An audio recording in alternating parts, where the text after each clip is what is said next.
God is good. And all the time. Le vai asun teni. Fai talunga ni usilama intia. Fai ina nei la ia in usila. So tu lo tai au. Ta no fa mi se ta se uso yo. Pasol. Yo ki foi ka ko ya inkia. Fa mai si uso. Ole matua soku da le aunga. Fatua?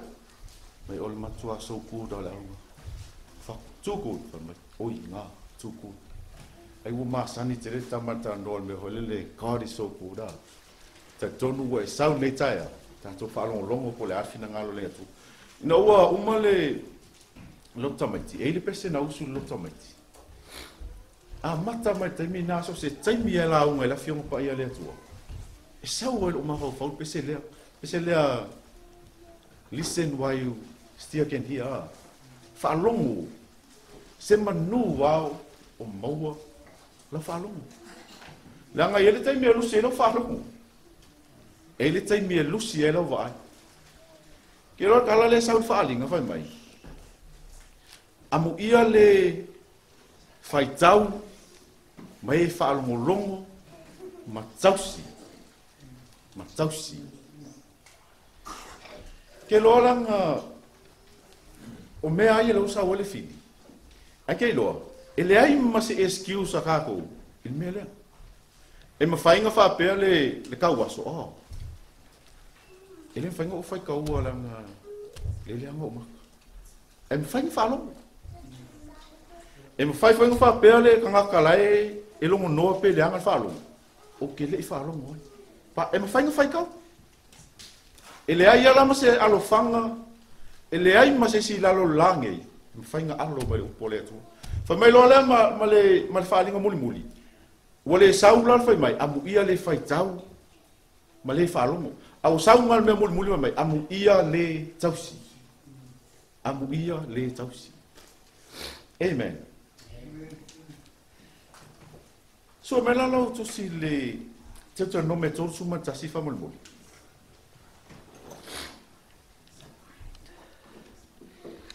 Kilo le upu amu ia le sauru ma I amu ia le. E mwhainga sui le amu ia fia. Tau unga. Mwhainga whapea e fia le kau unga ranga kai kausi le upo le atua. Amu ia le tausi le upo le atua. Mwhainga la ia le sui ia upu ngai lua. Fai tau mai la le fai mole le fai upu e. Te no me tolu suma tasi, alona fai upu e fitu, ma le fai upu e valu fa mole. Te no me tolu suma tasi, alona fai upu e fitu, ma le fai upu e valu. Au maua, fai tau fa mole.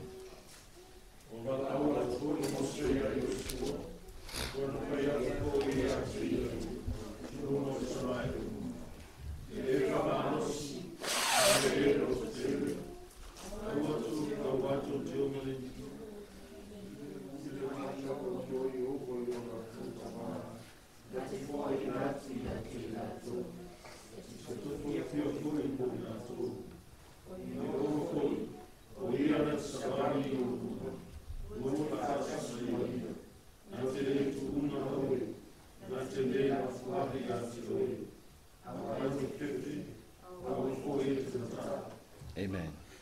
Fai lanto su ala tu si le lua Timoteo mata upe fa.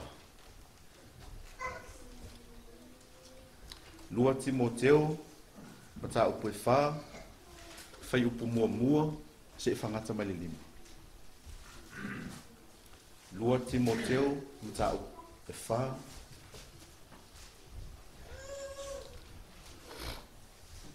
fai upu mua se fangata malilima. A maua tato fai tau fatas. O le nei, o te matua fai atu ia te oi luma o le atua, le li o Yesu Keriso. O le ena te whamasinoina o e ola a mai e oti. E a o lona whaali mai ma lona malo. Ia e tala i atu le upu. Ia e whamalosia so e taunga le muai. Ma so e taunga le muai. Ia e whaatonu atu. Ia e ao ai atu. Ia e apoapoa i atu ma le o sai uma. O wao po whai e o te lia o le upu. Ai tusa mau lātou lawa tu ina nau.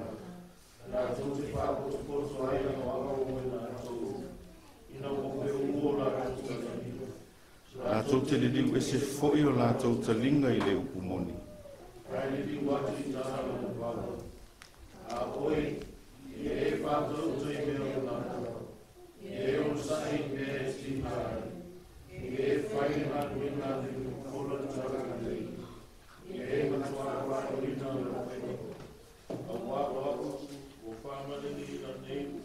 Ja, whaftai. Whai maile whai upu e lima. A o oi. Ia e whaauta i mea o malaba. Ia e ono sai i mea ti ngai. Ia e whaile ngalue ngā le fola le tala le lei. Ia e matua whai wina lau whaipo. Amen. Whai maile au tu o mawhauwhaunga le nei aso. Whaatili foe mo le ai. Whaatili foe mo le ai. Sina whaamalamalama ina o le upu lea whaatili foe mo le ai. E ai taimi e alu ai se whaiva po o se wholaunga. O le upu whaatili. Mwhaina whaapea whaamalosi. Whainga kusa o kaimi whainga kā ia o le wholaunga. Kaimi alu ese elewa. Mar kaimi la api i elewa. Langa i ele me ka o le ava. Ele me ka o le ava e whaale kongwa i. E mai mau a koa kaimi ngai wholau ai. Ele ai mase ia e mai mau a koa o maa ia o lau wholaunga. Le vai kaimi lau kako i ai. Le o kako laka ku le whai unga kausanga. O le whaatili foe mo le ai. E mwhainga kusa laka loa ki whaalongo no kau kaiwha mai. Whaatili foe mo le ai. Wa aiso malosi. Wha e anina. Langa ele whai ngofi. Ngo whaalongo i apolima. E whai kau ngalu. Pe fiku. A fike fiku ngalu e whai kau i apolima. Ale le leilo whai kau ngalu i o fiku. E ke oki ai ai. E o whai amako. E le me ka o le wangalu. A e whale kongo i. A e le malemo i. E mai mau umai a mai o lo whaiwa. Le alau a kako. Mai la le kala le ngā mai kusa walaingo au mai a whaau tala whapea. Langa leo kako laka le whai ungar kausanga. Kai mi whainga kāngi. Langa ua. Lela a wha umanga ruenga. O mea uma. Lela a kupu vai kai mingi. A le lei ona whaai wina lo whaipa. O le makua i maua. O le mau pese uwhainga le keli. Pi kau whape ngā whaamala mai ngā o le whaatili foe mo lea. I le kalale kako whaika winga le whiangi ngā tuai. Ue loa e mose o le aisonga mālosi e whaau le whainga malanga. Nga kala ngolo leo mose ia isala e lumai o sua. Wha mālosi. Langa iei le ngu unga fola fola e le atua ia isala elu. Ele mawhainga o le ngu. Pe ale ai oi. O oi, e ke kongeki le atua, inga e mawhai. Whaasingo mai le alo le ngu e alo ai. Le alau a kako o mai lo i le whenga inga fau. Whai mai lo la ia lea ma Paulo ia Timoteo. A o oi. A o oi. E lo whapenga o mal whai mai le atua. A o oi.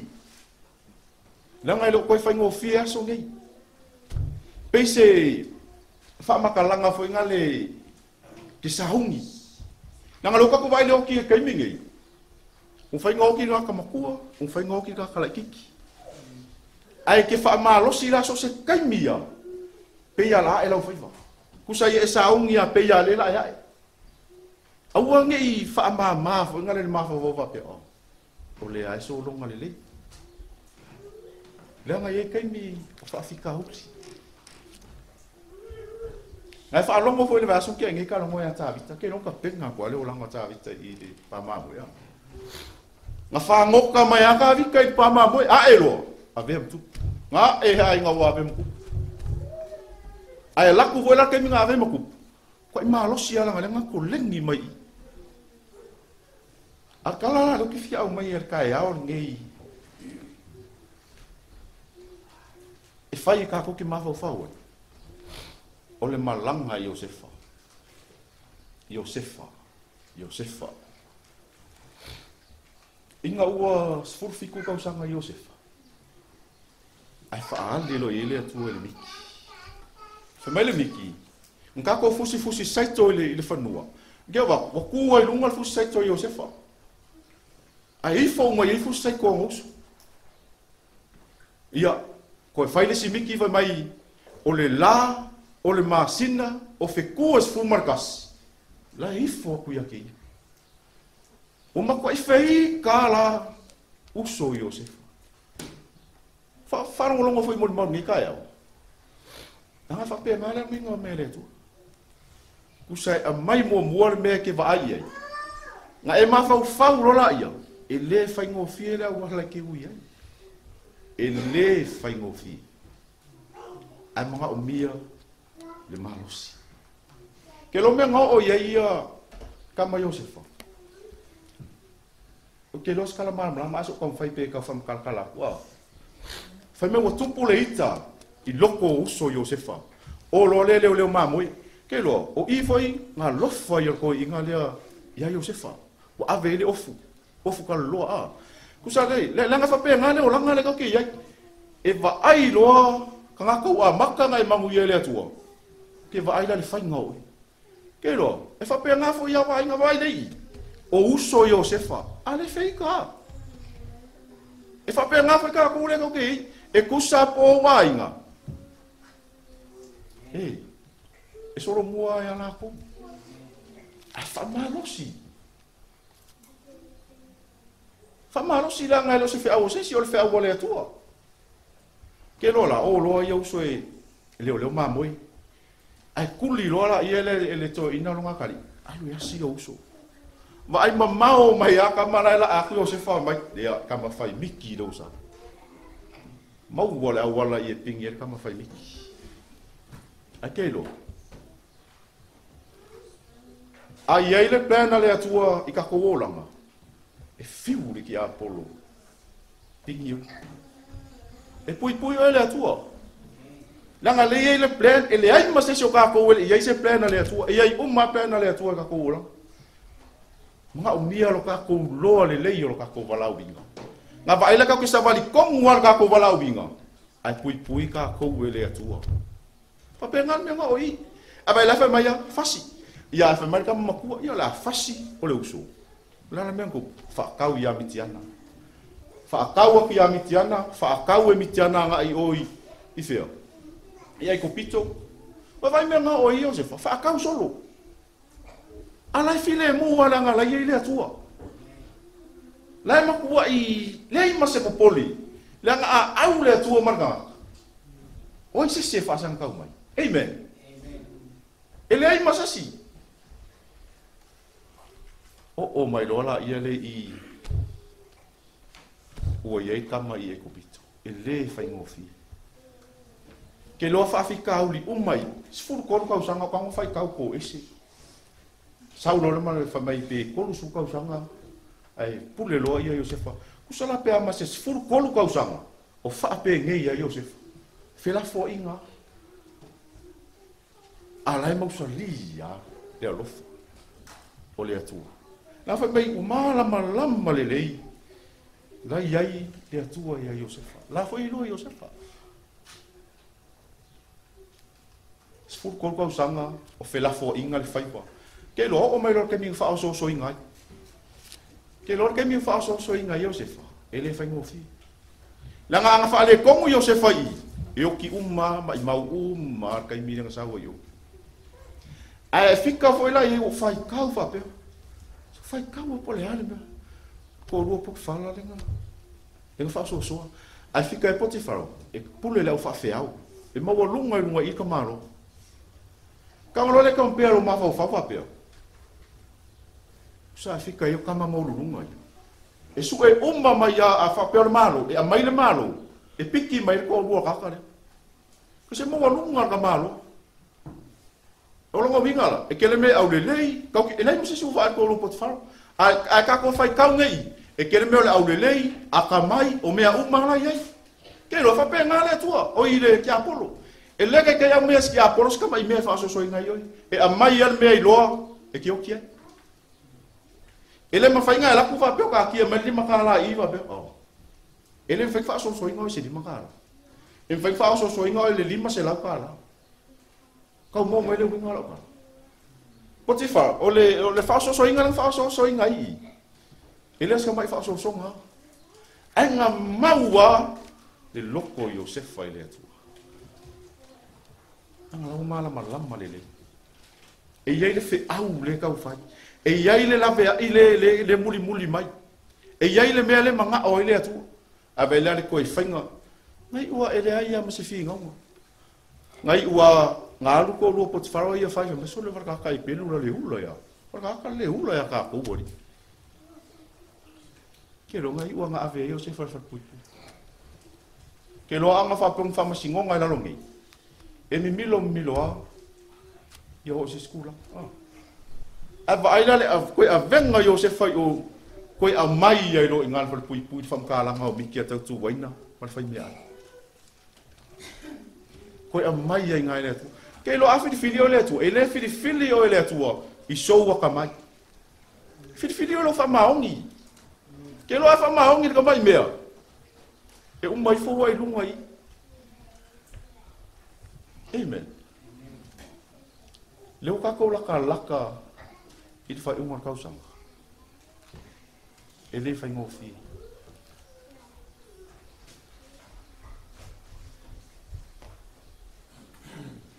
ke lo la ia leo a vea lo la ia le nga lua fai kusa ole mea nga lainga o Iosefa i lunga i le mele i falau o miki ka malo falau e falau o au sai ko pa he ma au sai ko lapo kusa nga mua fa me au sai ko lapo e kupu i fo au sai ko e fiku ile au e kasi o longa winga kusa o le makua i la akelo nga o ki uma i kai mi nga ko yo so ya sai ko pa he e o i povi nga ko ai uma i povi pa e povi lapo kusa fanga le a mainga le atua ke lo e fai le atua le wala fai inga ya oi aua ke manga ku fa ka va le fa pe o e polonga fa pe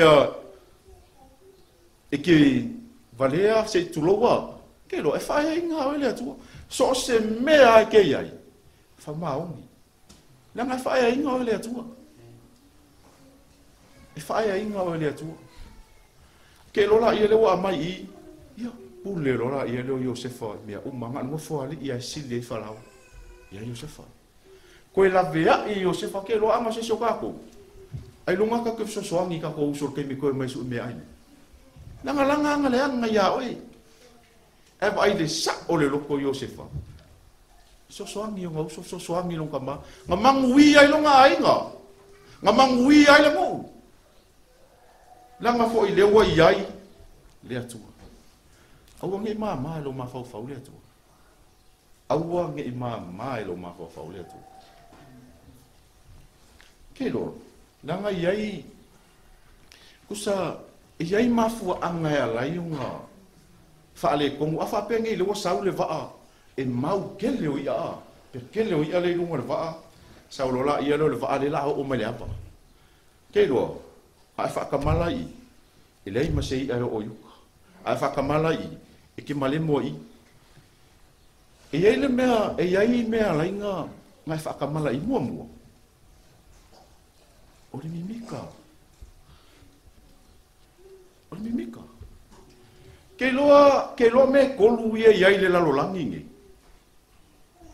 o mea ngapa o wā koe ngā mea wha aso songa mea uma mea whai le kongue kupu mea ia kolu le sa wai kui ngā wole kingo kui ngā wole maka ma le whalia lia vane langa ngā o ia Yesu ke loa kemi wha aso i ngā Yesu iwa mai ka moe whaali wa reto maa a e fo mai ke a vaku uma marolo lang ko ingau maka faria le vale fa mai ai o so ilalo e sapo e ange ke lo fa nga satani nga fa ia Yesu ma fa mau ki ngoa lai lo le satani e ma fa ia Yesu ma fa me ia e ma fa nga li wale ko ma e ma fa nga i fo Yesu e ma fa nga o i fo angelo sapo Yesu a ke lo ele Emmanuel lu e Yesu ele Emmanuel lu e Yesu langa foi nga le o langa ngai e ma fai nga fa le kongu ako sa pe ya waso foi la a fa nga le e ke alo me ke lo ke vai ke lo me no lu e la fa le kongu oi langa ke o lo le va ke va ai ku lo la ukali pa ui la ke lo me la ku pepe Yesu le kongu ya ele o matua fa le nganga amen langa amatua fa le nganga oi po o fe ke alu yai ke koe fo i mai ya o oe ya langa foi lai ke le Yesu le tono lo e ile kusinga saule e le menga saule e feso e fa po sku ko lu mai la lo fa mai ia ka ngaka matua tatou ia o le fua i awangi ko kamangi langa afa pe ngai kamangi ya ka ko e ping ya ka ko fa so so e vela si be nga saule finko le mo ko nito fa yu pasuma ta pasuma fa fa ko lo su fa mai le au soe au to te fa ta mai ti le ma fa fa pe ta yane yo to fa ta ma me me ile le anga ia auto matutua i le mafaufa mangingo ia ko fa kama me le leanga ia abi ese le mafaufa fa kama giki ai ia matutua o tato mafaufa la ke lor ke minga fio ma Yesu man ko ke minga fio ma Yesu nga pepe me ele i mafai Yesu nga la vea inga ia i na ngala pepe ai fa nga Yesu ma dia ma Yosefa ke lo ke mi ngomai la ma ko fa mai mo ke Yesu el pepele mo ke foi mai ya ka ya herota me herota a ko maua ka mai o le foi o ke fia lo ko ke foi ai pero si la fia le tu lo ko herota sei fa si o ke le pepele ele i ma faila e Yesu nga la vea inga ia ai a mai ele tu le miki ya Yosefa inga i ma faio nga la vea ia Yesu fa mai ku lai aver pepele e fa pe nga foi le olanga le ke ai ke lo le nga avai vainis e fa nga le tua le sika ngaka le ke ai ma oi inga ia ka mo fai e fa sa o le olanga amen pe la fa kai inga o ma ua fa le a lo nga a fa pe ngi e lo ko lo nga le wa u pe nga lo wo ai go o ki ma yo e fa mai e ngo fu ia le se me la ya lo fu i ngo foi ka ko ma fu ka ia afa pela pe ma fau afa mai au wa ke popole le o ke ia afa pe lo le lo ko do kusa ka mo le ngala kala kusa fa nga le tua le sika ngaka afa pe lo ko do le ma ku o fa le nganga pe mai alu la la trust o lo ko do o le ia le tua le ke lo amen afa pe nge lo ko do afa pe vai o vai malesi vai mai la ia so o laku I langa ia ile mea le kau fai mai alu aua ke popole mai alu asa lola ia wa fa le bongu mai o ai la play langa lai pepe o pepe les amen langa mo pepe foi ayo ka pe a sa war sa ka ma fa mai ke le sa ku ai la fangu le ko mo ga vai fa hu langa ni sa ku pe ka I ngulola pepe le maho ai ke ro ile nga me wa pepe le vai amen ngal va ai ku ko singa e loko va ai ku I ko singa ku loko ake lo ama tua o ile upo le tua pesa wa prince se luma I focus pe o ile tua amen ke lo le la wo sa ke fa ma lo si aku ya ka ko ngi ka ya ia e matua fa ai wina lau faiba awange e fa ka mala I ko fio ke ko ka si ba si ga le ko mai o fa ka mala ai alu foi po fe me ke alu ye ele ka fio e ai ia e alu ala matua le atua I lo gola ke vai le ke ko fo I mai al fale va me sole la folding mai ya folding ole ile folding mai awangi ka fa ka mala langal sawo ti apolo lo sawo ole makua makaukia ai vai lar ke me ka mu lo fai ke lo afa pe ngi ka mu lo fai vai ko ke lo ke la ku fa lo fai ko me o mai ku fa ku ai ai o foi lar ke mi pe fa pe e lu ma singa le la ko mai ya ke lo e ke ngo fa la ku mo la ku sa isa e ko ya wa mai pe nga fa ka ku o le la e yer ke mi e o mai ka ko sa nginga ka ko fu fo ka lo fale ai bo wa mai ai nga fa ai fa ngo longon ni ka usanga ko so I o me le nga ko ya bo wa mai le nga ka nga e ma wi a ko fo les e ku sa pe uma ka ko sa nginga a ke la ko se a ku le pu le tana no atu le ile le o le tu a vai le ka ko o mai fo ya la ko ya lu les fo la ka ke malo lo sia ile ai ma se fa le ko ai afa pe la ke pa ui ai o ku yo wa mangu le ai ma se ia e ko ya ai mai la u fa su a fes ka ma vo ngale a fes ke nge vo ngale ke ri lo ko fe o ye amen fa tili foi mo le ai fa tili foi mo le ai ka ko fa ma lo si langa ko ke le lo e ku sa pe e vai e la ke ki ka ko vai kasi ma la fa ma singa le koi ka ke le lo ke u wo ki aku ses ko nga mi fa pe ai ka ko sa hungi awangi ma wa ko ma fa le tu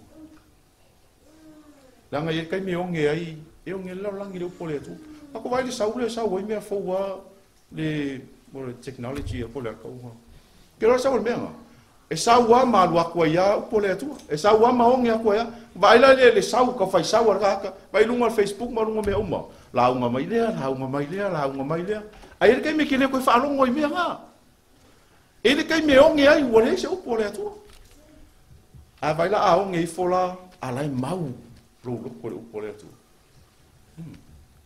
e ke ola long lango le onge le nga ka wi mai e ko pito ele ke me nga yo se fa e ma kwa ma ka kia wa uma kupe fa ka mai ai sai ko al wa ku mamangu fa ka mai ai ngai o fa me ka e va ku la ma ko wa vai wa uma me e fa pe nga fo ile langi le ko ki ka ko vai ya ka ke le ulor fa ilunga le sa i ke wa lo wa fa pe ya le fa so fa ilunga ke le ai o le ala me fai o ki ai ya na fo ile o ki ai ka ki sa le o le fa a fa pe ke o pe se ka lo fa la ka fa nga o fia ai la ka fa nga ba fa mai la ka fa ilunga pe si fa nga lo fa ai a ke lo a wa o le ta mai ti fa le ku pulanga kala vo na ngai kai ni me la ka fainga luanga e kai mi lai all fa fainga luanga e mga mi alo so e ke le uloa ka mga piktang vanga le maka ho ngali singa upung lang fa pe ele wa amai ele tua ya olme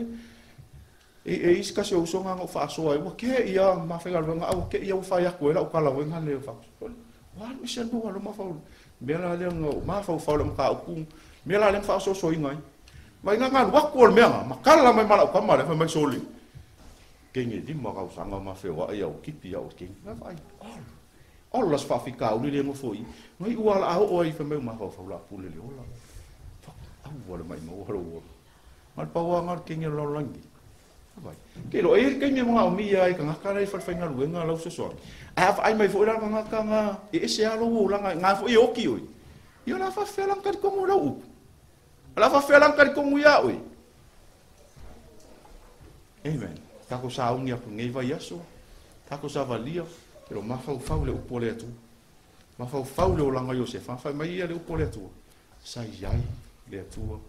Ya Josefa. E yai fo ile atu ya, ngai ile atu ya. Ase la ngai kang fa ku ko. Eu fo ya. Ai fa mai le atu se fa ile melia. Fa melia. Ale fa ya le melo ke lo ko ia. Ai ke lo, fa longo ile atu. E ava ku kongo ele atua ya o ele upu kongo e whakau man kai. E wha ele ima se me whale kongo e sa wal whale. E fia. Amen. Ia wha maro sina nei aso. Tau ina ia lo whale atua. Ua fo i whawhika au le whakau mo le veso. Au angi ngalo. Pea o whai aku. E ke wa ai le kaui. Ai le whaingo fia le mea ke o soe. Kako whamalo losi. Ia. Whaftaila mo lau noa tu ina atu le sunga le whawhia ngainga. Le abano